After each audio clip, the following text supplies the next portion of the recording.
1989 batch से ताल्लुक़ रखने वाली शांति कुमारी तेलंगाना की नई चीफ सेक्रेटरी बनाई गई हैं।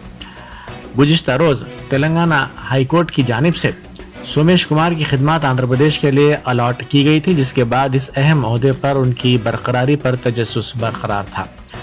अदालत के इस फैसले के बाद ही मरकजी हुकूमत ने उनकी खिदमत आंध्र प्रदेश मुंतकिल करने के अहकाम जारी किए थे।